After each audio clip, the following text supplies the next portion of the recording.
Assalamualaikum warahmatullahi wabarakatuh.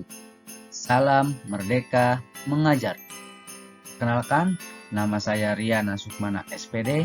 Saya salah satu guru di SD Negeri Rangdu Mulia 3, Korwil Cambidik Pedes, Karawang, Jawa Barat.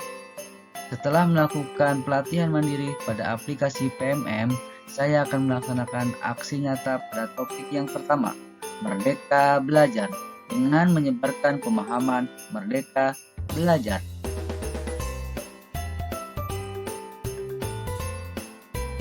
Setelah mempelajari topik Merdeka Belajar, kita diharapkan mampu yang pertama memahami gagasan prinsip pendidikan berdasarkan pemikiran Ki Hajar Dewantara. Yang kedua, kita mampu memahami untuk memfasilitasi murid agar tumbuh sesuai kodratnya. Yang ketiga, penerapan pembelajaran yang memerdekakan murid. Dalam topik Merdeka Belajar, ada 5 modul yang harus guru-guru hebat pelajari. Yang pertama, mengenali dan memahami diri sebagai pendidik. Di modul kedua, mendidik dan mengajar. Di modul ketiga, mendampingi murid dengan utuh dan menyeluruh. Di modul keempat, mendidik dan melatih kecerdasan budi pekerti. Di modul kelima, pendidikan yang mengantarkan keselamatan dan kebahagiaan. Guru-guru hebat yang budiman, dalam modul yang pertama, mengenali dan memahami diri sebagai pendidik. Memahami dan menghayati diri sebagai manusia yang merdeka untuk terus belajar. Jadi sebelum memerdekakan murid, alangkah baiknya guru-guru itu harus merdeka dengan cara merefleksi diri sebelum pembelajaran dimulai. Selanjutnya, menyelaraskan peran guru yang relevan dengan konteks murid dan zaman. Bertutur kata lembut, mendengarkan pendapat, memotivasi untuk gemar dan senang belajar. Lantas, bagaimana mendidik dan mengajar pada kurikulum merdeka? Mendidik dan mengajar pada kurikulum merdeka harus berbeda dengan sistem pengajaran zaman kolonial. Bagaimana sistem pengajaran zaman kolonial? Yang pertama, meminta murid berdiri di depan kelas saat lalai mengerjakan tugas. 2. Murid duduk rapi menghadap ke depan dengan kelas yang hening. Yang ketiga, melakukan rankingan berdasarkan nilai pengetahuan. Yang keempat, menyeragamkan pembuatan tugas.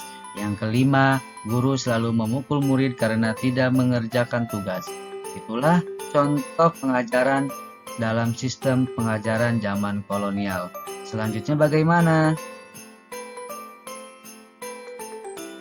Dalam Merdeka Mengajar di modul 3, kita diberitahu cara mendampingi murid dengan utuh dan menyeluruh.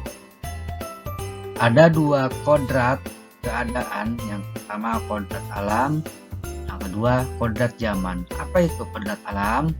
Kodrat alam adalah sebagai lingkungan alam tempat peserta didik berada, baik kultur, budaya, maupun kondisi alam geografisnya. Kodrat keadaan, kodrat zaman, kita sebagai guru harus membekali keterampilan kepada siswa sesuai zamannya.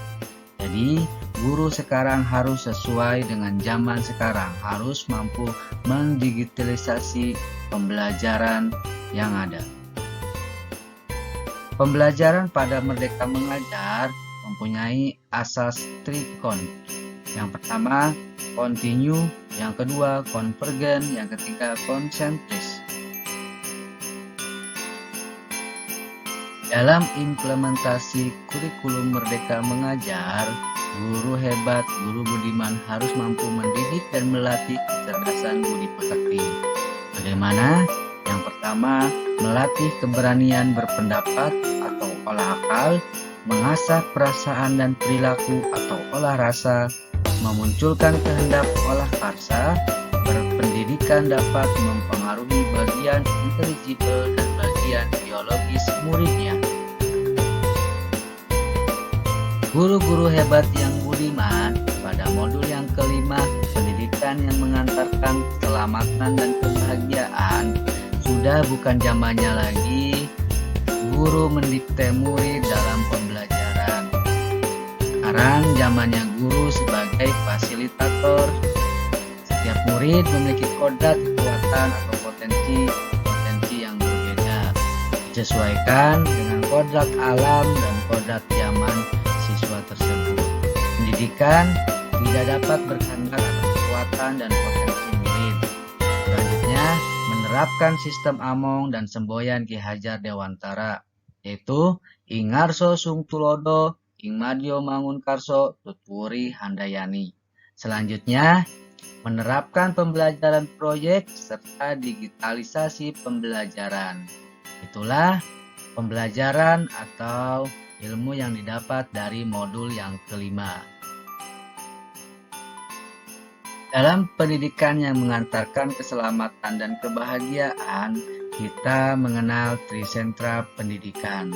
Dalam implementasi Merdeka Mengajar, kita dikenalkan dengan 3 sentra pendidikan. Yang pertama, keluarga. Keluarga adalah pendidikan yang pertama dan yang paling utama untuk murid. Kedua, sekolah. Sekolah adalah rumah kedua bagi murid untuk mencari ilmu, untuk mendapatkan pengalaman-pengalaman baru yang mampu menjadikannya pribadi yang baik. Yang kedua atau yang ketiga, ada masyarakat. Masyarakat juga mampu membentuk kepribadian murid tersebut dalam perkembangan zamannya. Demikianlah pemaparan topik Merdeka Belajar dari saya. Terima kasih. Sampai bertemu kembali. Salam Merdeka Belajar. Wabillahi taufiq wal hidayah. Wassalamualaikum warahmatullahi wabarakatuh.